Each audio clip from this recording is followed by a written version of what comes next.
I wanted to talk about something that's been on my mind for a little while now.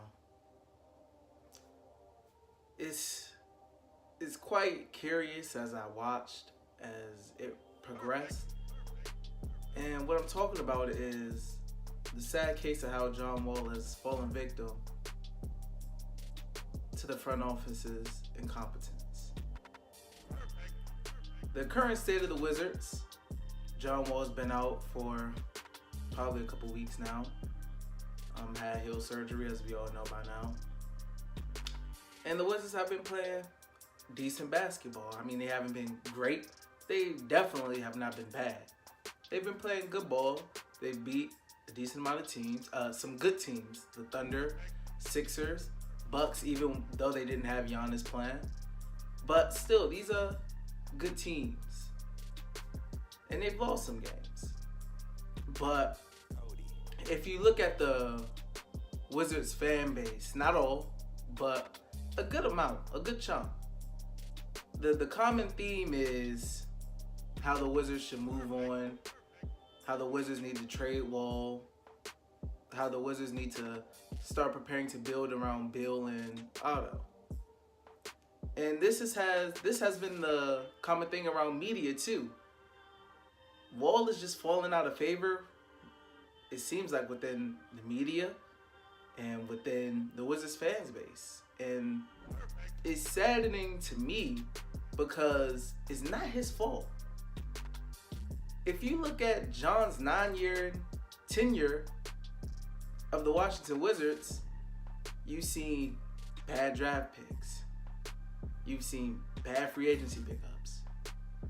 You've seen him not playing with an all-star until last year with Bradley Beal. And it's gotten to a point where within the fan base, there's been a far cry for Ernie Grunfeld to be fired. But realistically, we know that's not going to happen. So the only thing fans can really blame for the Wizards' failures is John Wall, because he's looked at as a franchise guy, as the leading guy, and he's looked at as someone who's not good for the team and someone who's on a bad contract. And getting to that contract and people saying he has one of the worst contracts in the league, the Wizards didn't just give him a supermax. He earned his money. He earned his contract. He was all NBA. He had to grind to get his money. So when people say, I don't know why Wizards gave him that contract or anything, at the time, if you go back, nobody complained about the Wizards giving him the supermax. If anything, people were talking about how he wasn't going to come back to the Wizards. But around 2 years later, the whole conversation has changed. He's had a down year, 2 down years ever since that season. They went to Game 7 with the Celtics. He had knee surgery last year, came back in the playoffs, and his season this year ended with heel surgery. And now he's looked at as not an asset, but a liability, an overpaid liability to the team. Ball stopper who doesn't move the ball. You see clips online, he's not moving, he's just standing still. And it's sad, man. But people tend to leave out things like how after he comes back from knee surgery and a playoff run against the top-seeded Toronto Raptors, they leave out how in a game 2, he scored 29 points when Bradley Beal only scored 9 points. He shows up every time in the playoffs. Has never been an instance where he has never shown up in the playoffs. But things like that don't get talked about now. Bradley Beal even said after the press conference after the game against the Knicks in London, he doesn't feel like he's better or the team is better without Wall. John Wall, before he got hurt, was still averaging around 20 and 20 and 9? Those are still very good numbers. You don't get better losing those numbers. Now, when John Wall is hurt, is he more of a liability to the team? Yes. And I'm glad he opted to have the surgery. Now, does this mean the Wizards are just all of a sudden some better team and they're this playoff team and they should push for the 8th seed?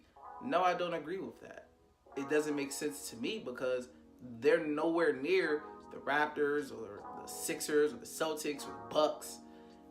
They're nowhere near them. They're not in their tier. They can't beat them in a best-of-7 series, in my opinion. But that's for a different topic. But back to John Wall. It's just very, baffling to me how all his contributions have seemingly been overlooked by a lot of the fans and replaced with, resentment, it seems like.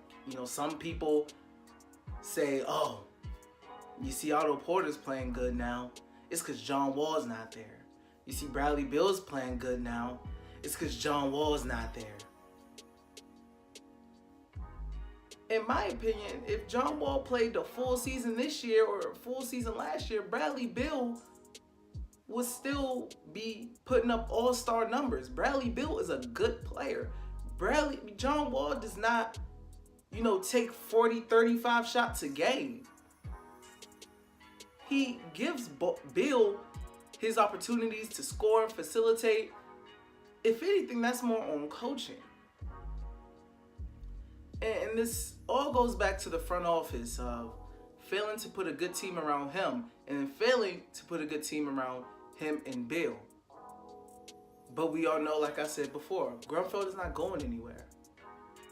So it all falls on John Wall. Bradley Beal and Otto Porter don't get as much heat as John Wall does. He doesn't get scrutinized as much as John Wall gets.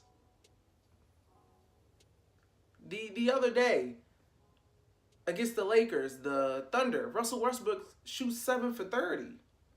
And people talk about it, but imagine if John Wall did that. Imagine what the fan base will be saying. They'd be calling for his head. I don't understand why he's descended into just this player who's looked down upon as a shell of his former self or something. It's confusing to me. Maybe it can be explained to me, but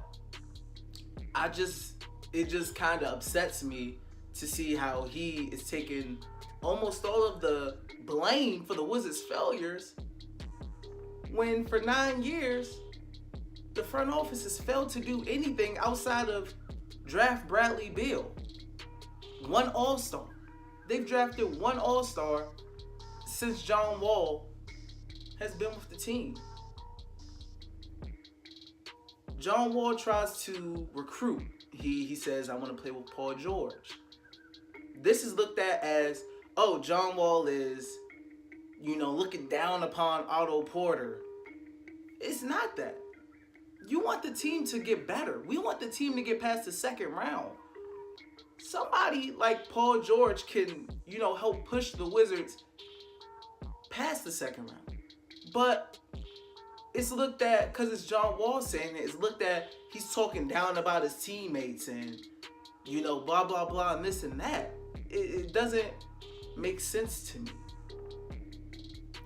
You see, this front office has failed to acquire talent. Al Horford, it was a wild finish, but he wound up choosing Boston over the Wizards. Kevin Durant, he didn't even give the Wizards a meeting.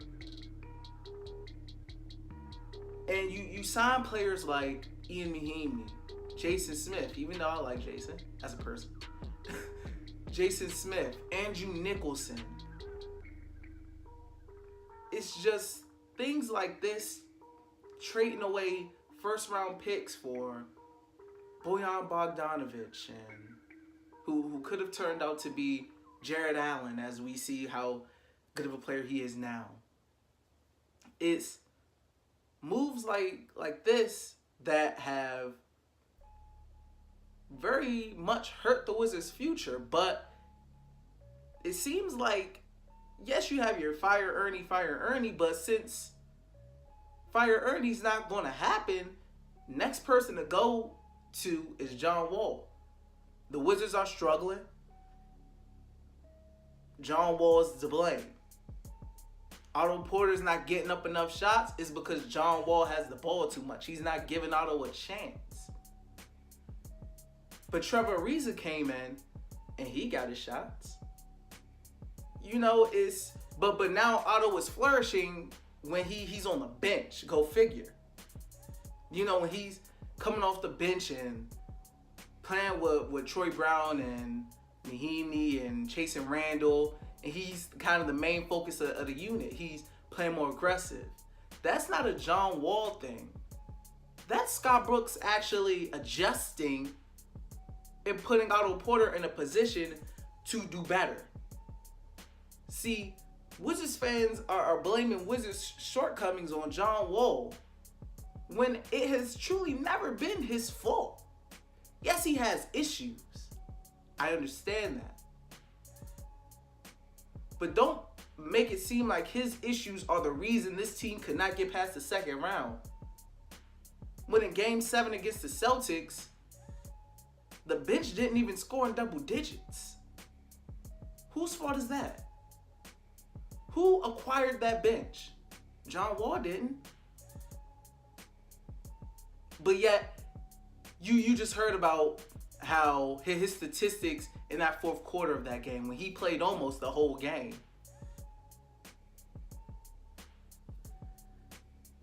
I just think the Wizards fan base, once again not all, and media, which will never happen, need to look at the issues that are above John. That it is not John Wall's fault that the Wizards are struggling.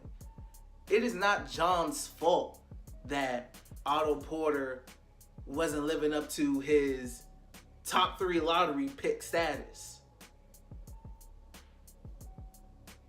Now, the Wizards are playing good ball, and I like that. But I'm not going to sit here and say, no matter what statistics and all that say, like Bradley Beal say, I'm not going to sit here and say you take a 5-time, 6-time All-Star for team and they just all of a sudden are just better. Like you have games against the Toronto Raptors, the Wizards. And you look at that game and say, man, if there was another player beside Bill who can, help him out a little bit, they probably could have won that game. But in all honesty, if John was in that game, they probably would have never been in it. That's how he's looked at now. And it's just crazy to me. But I just wanted to speak my piece on that. John Wall has become a target of frustration and anger when a lot of the Wizards' failures and shortcomings are from the front office, and it's always been over these 9 years before John was even drafted. So, disagree with me, agree with me. It's all, opinionated. But that's all I got to say on the topic.